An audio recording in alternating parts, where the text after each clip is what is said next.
tem a violência física, que eu acredito que, por mais que seja muito difícil, é muito mais fácil você identificar que aquela pessoa está sofrendo algum tipo de violência.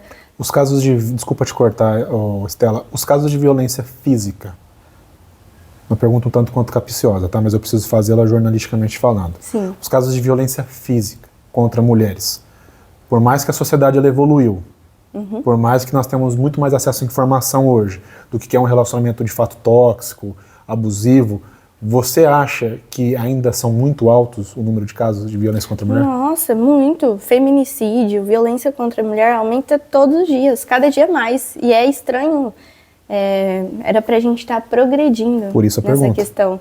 Mas a gente está regredindo ao ponto zero, ao ponto da nossa justiça brasileira não ter uma condenação exata do que aquele ser humano precisa, que fez essa violência contra uma pessoa.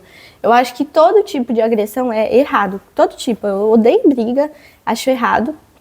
Mas, cara, pensa, uma pessoa que você confia, em que tá cuidando de você, te agride, quase te mata ou te mata.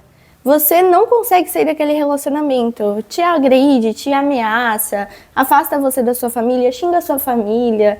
Então, cara, aquela pessoa merece uma pena muito grande. Só que muitas mulheres, o que acontece? Chega na delegacia, né, e fala, poxa, ele me bate, ele me machuca, ele me afasta da minha família, ele bate na minha filha, ou ele faz alguma coisa comigo que eu não gosto. Ele é abusivo, chega na delegacia, ok. Mas aí o homem vai lá. Não, eu vou mudar, tá tudo bem. Gente, é clássico isso. Acho que eu tô falando e as pessoas estão, isso é óbvio. É clássico isso. Eu vou mudar, eu sou uma pessoa diferente, não vou mais fazer isso, eu vou cuidar de você. Só que aí entra a dependência emocional. Ela, poxa, ele vai mudar por mim. E aí que ela dá a segunda chance pra ele, tira a medida protetiva e acontece uma tragédia. Então, nesses casos da mulher acreditar, ter esperança em que há mudança, que o homem volta e comete um ato muito grande, muito maior. E eu acho que, por isso, nessa questão da mulher não conseguir se afastar da primeira vez que ela sofre uma agressão física, até ela entender tudo isso, eu acho que é algo muito, muito. E então, por isso que eu acho que tem muitos casos no Brasil. Porque é diferente, você tem um sentimento por aquela pessoa e você não vai assumir que ela tá fazendo isso com você, que ela tá tentando contra a sua vida. E muitas vezes a pessoa que está tentando isso contra você é uma pessoa que sofre de problemas mentais, uma pessoa que tem algum distúrbio, um homem que quer ser controlador, essa pessoa tem problemas também. E isso precisa ser identificado. E qual que é o problema? O problema está na identificação. A gente não identifica um homem abusivo, um homem que faz uma agressão física contra uma mulher ou que faz uma agressão psicológica. É muito difícil identificar. Você identifica a mulher que sofre disso. Agora, o homem é muito manipulador. E eu acho que por isso que os casos no Brasil são tão grandes, Anderson. Acho que é porque a dificuldade da gente evitar isso... Tem a ver com papéis sociais também, né? Muito.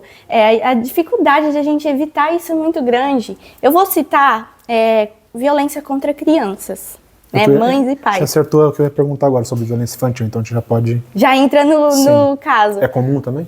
Muito, como Conselho Tutelar. Eu não acho que seja um órgão tão preparado para receber o tanto de... Não, gente, parece que eu critico todos os órgãos. É porque a gente está falando do projeto social. Eu critico porque eu sou uma ativista social, então eu vejo algo muito crítico. Já era pra gente estar evoluindo nessas questões, só que a gente está regredindo, então não tem como elogiar algo que não está funcionando. Então, a minha parte aqui é descobrir o problema e poder identificar e contar para vocês.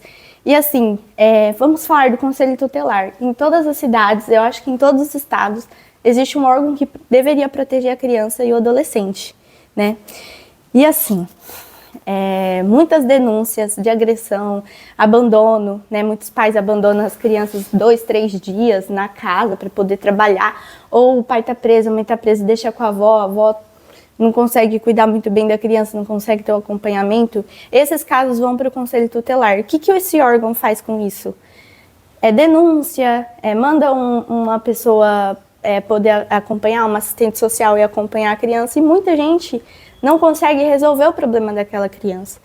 Eu trabalho com o Instituto Família Universos, que é o Robertinho, mandar até um beijo para ele. Robertinho faz um trabalho incrível no Cidadania, que é uma periferia, né, um lugar onde tem muitas pessoas em questão de vulnerabilidade e muitas crianças, assim, abandonadas, em questão de vulnerabilidade mesmo. E é aí que o projeto dele entra.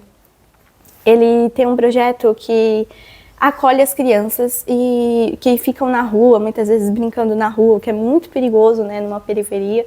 Então ele chama essas crianças para o instituto, traz cultura, música, hip hop, tudo que as crianças gostam, ele interte e cria vida, esperança naquelas crianças. Olha, se você estiver indo bem na escola, a gente vai numa apresentação. Isso incentiva muito as crianças.